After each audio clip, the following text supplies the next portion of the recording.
Many of baseball's greats were either born in Texas or played here at one time. Rogers Hornsby was a native. His season-high batting average of .424 has never been topped. Hank Greenberg played in Beaumont before winning home run crowns with the Detroit Tigers. His ninth-inning grand slam clinched the American League pennant in 1945. One of the runners scoring ahead of him was Red Borum. He later played for the Dallas Rebels.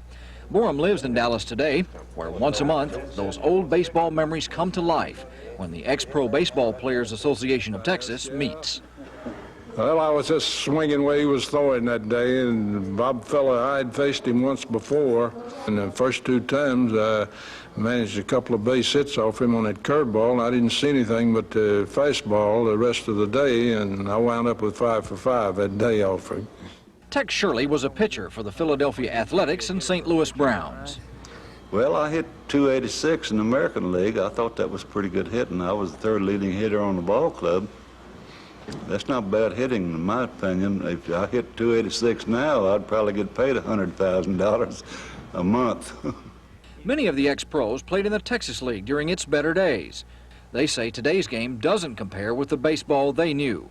You had to hit well, you had to pitch well to be playing regular, and it was team-oriented though. Everybody was pulling to win, and basically that's what we did out here in the Texas League. We didn't make that big money, and but we played hard. We knew the fundamentals of the game, more so I think now than they do today. But the major leaguers who are getting all this tremendous amount of money that they're drawing, I won't say earning a lot of them, their attitude is so, let's get the ball game over, I've got to go take care of my investments and make some commercials. George Sheps began his baseball career as a bat boy for the Dallas Giants in 1909. By 1946, he was owner of the Dixie Series champion Dallas Rebels. Sheps spent a career developing ball players and selling them to the majors.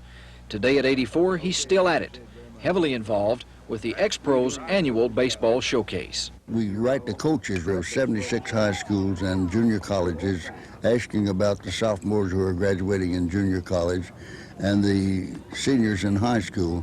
Their coaches recommend their two best players with 3 qualifications. One is that they feel they would be able to make a major league club. Second thing is that they might be a professional prospect. And the third thing is if they're not academically good, we don't want to give them a scholarship.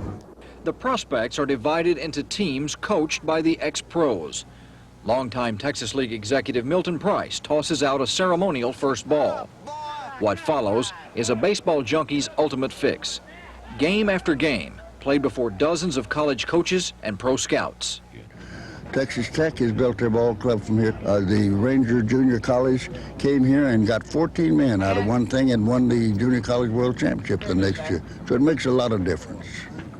You're dealing with pros. No, we didn't make no money. You got to be kidding. They get more mail money than I paid these guys by the month sometimes. You wouldn't believe this, all those years you play hard to get up there, and then they pay you $6,500, and you ain't got nothing left when you come out. I had to come back to go to work, you know that. Baseball is George Sheps' life. And when you've been around for 84 years, it's not surprising that your friends have just a few stories to roast you with. But it's not so bad when it benefits the Variety Club and the American Diabetes Association. We don't know is this the only living person who is actual friend of Abner Doubleday.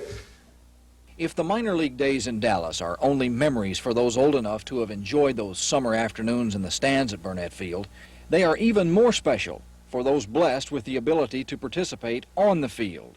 The biggest thrill was just having the good Lord give me the ability to play the game, because when we played, the competition was terrific. But the competition is still terrific. And lest you be one of those who think the good old days are all in the past, take heed the words of those who knew those days. Anytime you go to any ballpark, you're going to get your money's worth. You're going to see something funny once in a while, and a lot of times you see good baseball. That's what you go out for. It's the excitement of it. If everybody got hit, there wouldn't be no excitement. And that's one thing about baseball. You can go out there and get 4 for 4 one day, and you'll all get that big goose egg the next day. Perhaps that's why we are attracted to this game. For in many ways, baseball is nothing more than life. Set on a green grass stage, played out by big men dressed in knickers, big men content to play a game and dream of glory. Mike Capps, Channel 8 News.